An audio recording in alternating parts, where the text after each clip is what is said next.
Earnings week continues. We're going to take a look at 10 names that are reporting on Wednesday, 5 before the bell, 5 after the bell. Before the bell, we're going to take a look at CVS, Under Armour, Moderna, Yum Brands, and Generac. After the bell, we're going to take a look at APA, MELI, Booking, FTNT, and ALB. Let's jump right into it here, starting with CVS.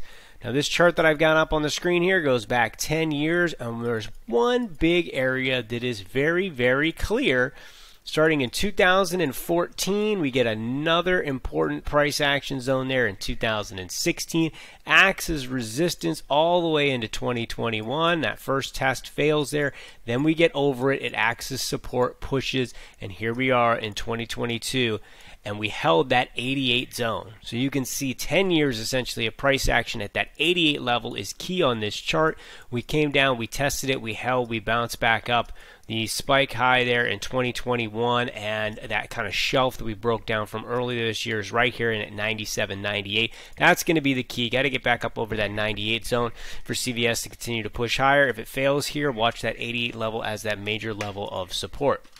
Next up, we have Under Armour. Under Armour right at a major key zone here, right? The lows that we have here for the last 10 years are right around that 7 and some change zone, which we had back in 2020. We had that big bounce all the way back up, and you can clearly see the importance of 28. It's the shelf that we fell off from in 2017, in the beginning of 2017. Was resistance in 19, was resistance in 2021. It's the top end of this chart, all the way up in at 28. Came all the way back down to that major zone of support from 2020, right around that 8 level. Is starting to curl back up.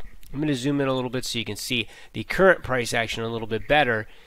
This is another one of these charts sitting at a big long-term level but continuing to make lower highs. That's all it has done here for the last year or so. A lot of damage on this chart. Really, you need to get back up over this 11 zone and start working on this gap from the last earnings before we can really start saying anything on this chart has been repaired, right? Even if we get a little bounce back up into the mid-10s, it really doesn't accomplish much of anything until we start kind of filling that gap. So we're going to watch that gap as the resistance zone, major level of support right down there around that 8 level. Now, next up, we are going to take a look at Moderna. Back this chart up so that we can see it. Moderna, major level in from that breakout back in 2020 at the end of the 2020, right around that 100 zone. And that is where we have held as support in 2021. And that's where we've come back to here in 2022. Right? So it's like 110, 100 zone is major level for it to hold, and you can clearly see the importance of this 180 zone. Look at this. Not only was it important this year, but it was also important last year before we got that breakout. Right? 180 is a big, big level of support down around 110. We have held that 110 zone. We've pushed up. We kind of created a little bit of a bull flag into that resistance zone. A move over 180 really changes the dynamics of this chart. We're going to be watching that very closely. And again, that major level of support in around that 110. Now, Yum, I'm going to back this chart up here so you guys can see it a little bit better. Right, we really had that all-time high zone that we tested in 2019, right here at 120. 21, we came right into that zone before breaking above it and holding it. And then this year, right, has really been a mess. It is a series of lower highs and a series of lower lows.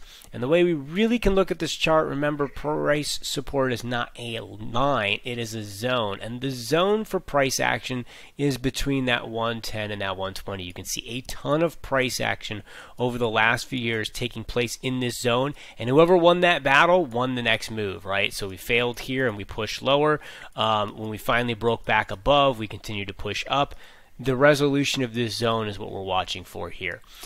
We need to get up really over about 127 to take this high out from March. That would give us a higher high and would start to change the dynamic there. And we need to hold the lows of the year as a support side in on Yum Brands. Next up, we got Generac. Generac had an incredible run up here over the last few years. We have had a pretty strong pullback since Q4 of last year. We went and made that all-time high after earnings, and then have pretty much been on that straight slide until the last earnings. They put out good earnings, made a real strong bounce off of 200 all the way back to 300. But here's the thing, and you can continue to see it again, lower highs, right? That hasn't changed. Earnings were strong. We got a huge bounce from 200 to 300, but it didn't take out that really important price action zone at 320, right? We're going into earnings here. We held that 200 level again. The importance was that original breakout back in 2020. We're at about that 270 zone. We've got to take 300 out to make a higher high, but really the major level is just slightly above that, in around that 320 zone, and that is that entire shelf of resistance from earlier this year. You're watching this one very closely as we head into earnings. All right, after the bell, we have APA. APA, all right, we have a big price level, and that's the reason why we're taking a look at this chart that's played out here for a number of years. Here's 2015, 2016. It's right around that 30 level. All right, we got 2018, the importance of that zone. We get the importance there in 2019, 2020. Of course, we fell off. It has been making that nice steady grind higher off of that 2020 low zone. But look where we made that failure. We made that failure right in that 50 zone. Where is that important price action? That's from 2018 and 2017, that resistance zone. That's the big level in the chart here and on the upside. And the big level to hold in on the downside is 30. We're going to kind of go into earnings in the middle of that range. It's kind of the middle of nowhere, right? We've got, about equidistance to the major resistance as we do to the major support. Watch very closely. Gets back up over 40. It's got a chance to run back to that 50. If it fails in at that 40, watch for that 30 test, and a successful hold there would be very positive. Now, next up we have MELI. All right, big gap level. I'm going to put the gap level in on the chart right here, and this was that gap from the earnings there in 2020, right? We can see this big gap.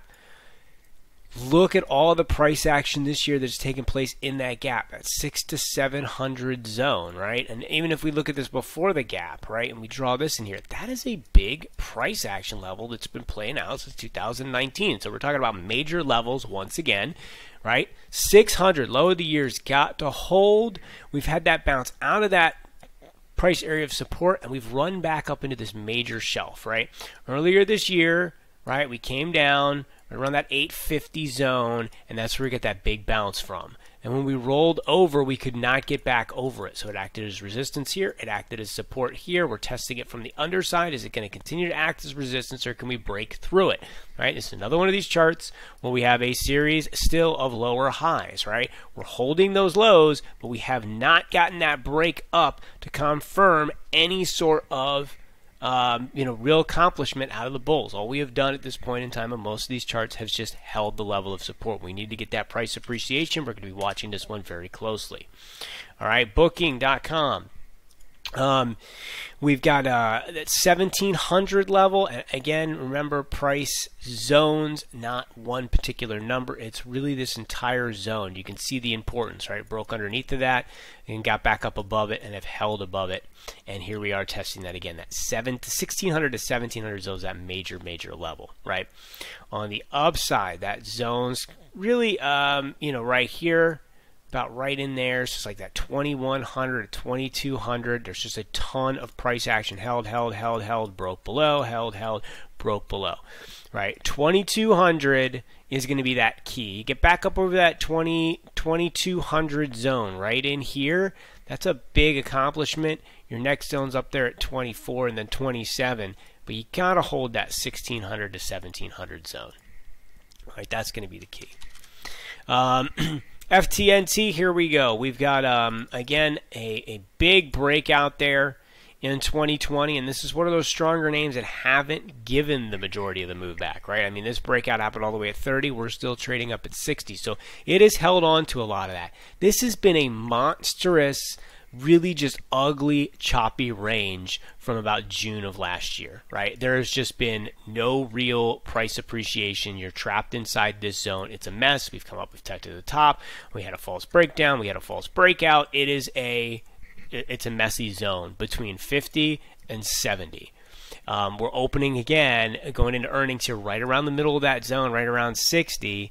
So again, you got kind of equidistance to that major resistance, equidistance to that major support. This is in the middle of the range. It'll be very interesting to see what this company does. A move back up towards 70, will be very strong, holding that 50 area of support. We keep it inside of this range.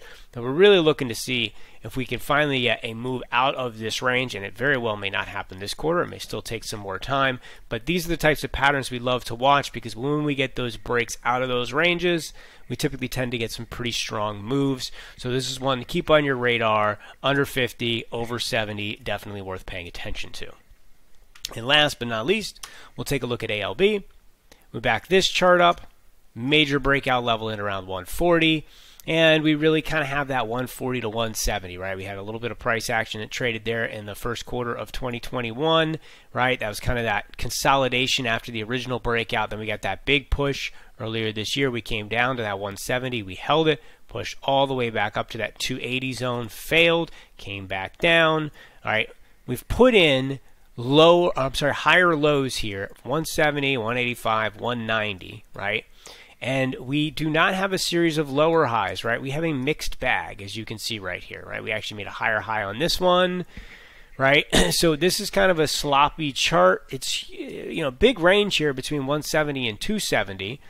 And you almost can really kind of look at it more as this is kind of a sideways trading range with a couple of, potential little kind of false breakouts along the way that had no follow through. All right.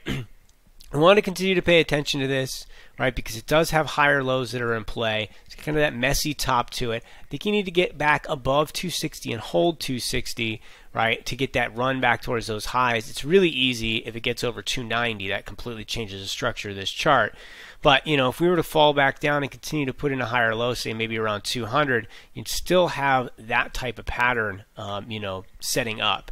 We very well may not get any sort of price action break above or below on this chart, but it's another one of these just kind of big sideways ranges. Hasn't given back a whole lot of its move from 2020, right? Still holding up pretty strong. It's actually flat for the year, so it's beating the market. It's just an interesting name to pay attention to, as there is potential for, a pattern like this to kind of make that breakout and have those big moves. But at the end of the day, it's like everything else that we talk about, we actually have to make that move happen for it to matter.